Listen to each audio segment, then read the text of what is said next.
Good morning. Been overnight on a very low flame. What we got here is the slow reduction of our stocks from earlier. I've made two. This here is your guys' beef stock.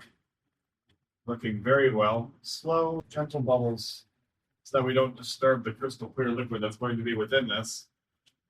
And we've got another batch here of roasted chicken stock.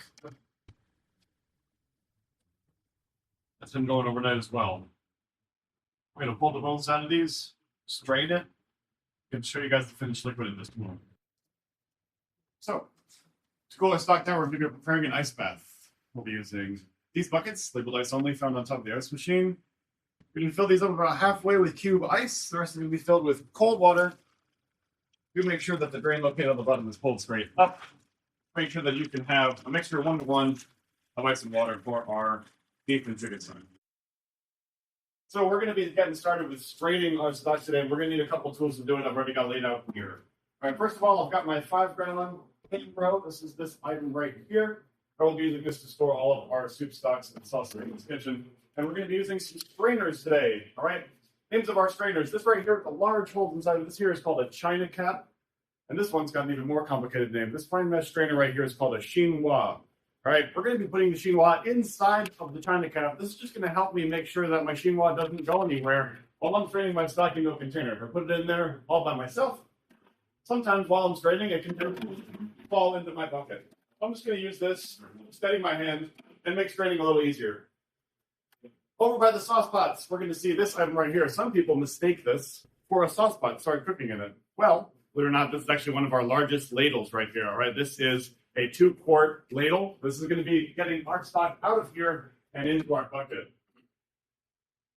Our stock itself is going to be made of the bones and the water. So what we're going to be doing here is straining out the bones and making sure that all this delicious stock comes through our China cap.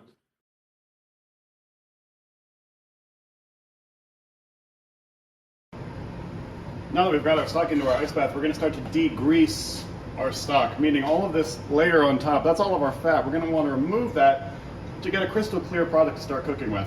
We're going to be using 2 more pieces of equipment. If you guys remember this one, this is called a bain-marie, a high-sided metal container, and of course a large 4-ounce ladle. All right, to do this, we're going to do the pizza sauce move, all right, pushing down from the center and then going outside, pushing at the back of my ladle until I can form a little window. Right, if you guys can see that just there, I'm going to be basically making a little spot where I can see my crystal clear liquid through, and I'm pushing the fat to the outside of my pan. From here, I'm going to push down with my ladle until the surface of the water is equal with the surface of my ladle, and then tip my ladle to gather my fat, right, making sure that I don't get any of the liquid inside my ladle, and then down into my bain-marie container. I'm going to continue this process until it's completely degreased.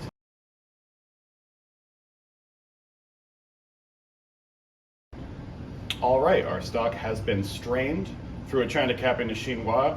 It is in an ice bath presently. It has been degreased, meaning all the fat has been removed from the top. And this golden clear liquid that we have in front of us, this nice crystal clear stock, is going to be the building block for a lot of our recipes here in this kitchen as we get in to start our unit on how to build mother sauces. This right here, we have a finished product after a day's work. This here is called brown stock. Right? In this case, we're using our veal bones. We'll have 1 more of these to do a roasted chicken stock for other applications.